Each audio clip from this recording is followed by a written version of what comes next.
Get ready for true horror as I talk to you about Jeffrey Dahmer and his very sadistic crimes.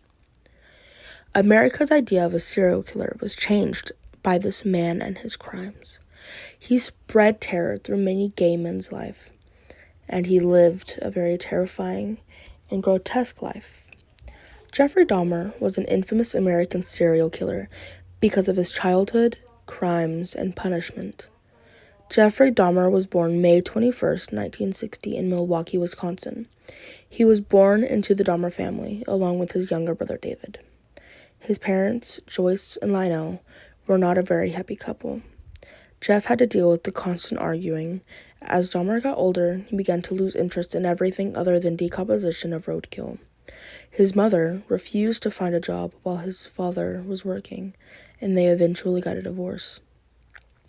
Joyce took David, and Lionel left 18-year-old Dahmer to live alone as he went to live with his new wife. After Dahmer graduated high school, he captured and killed his first victim by the name of Stephen Higgs with a 10-pound dumbbell in 1978. He worked at a chocolate factory and was fired after being a registered sex offender because of harassing a 13-year-old boy. He was registered in the Army and was let go due to a severe alcohol problem. After being fired from the Army, he killed his second victim, also by the name of Stephen, in September of 1987. After he killed him, he began a murder spree, killing 15 more men until 1991.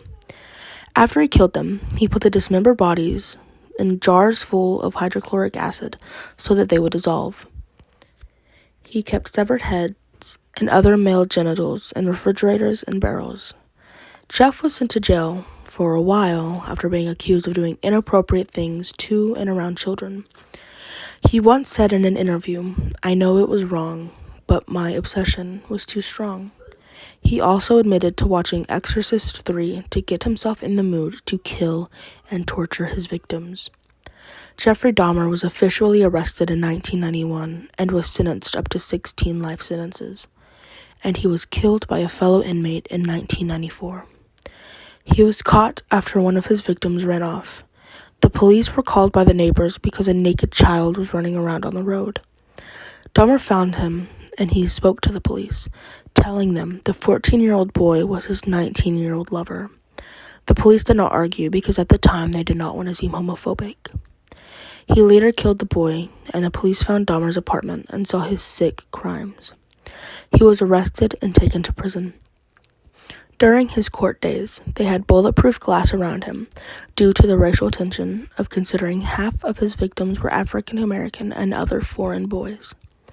After being proven guilty, Dahmer spent the last part of his life in Columbia Correctional Institution. While he was in prison, he would make the food look like human body parts, using ketchup as blood, so he could traumatize other inmates.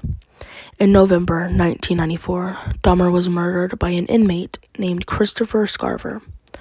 Dahmer died of head trauma after being beaten to death. Scarver explained he killed Dahmer because he was disgusted by Dahmer's lust for human flesh. The last years of Jeffrey Dahmer were very gruesome, along with his death. He had murdered around 17 men in only a few years. He committed his first murder after graduation. He had dropped out of college and was kicked out of the military due to his alcohol problem and went on with his loathsome fantasies. He was arrested and sentenced 16 to 17 life sentences. Even in prison, he would act freakishly toward other inmates and even have intercourse with them. Jeffrey Dahmer truly had an interesting and grotesque mind and life.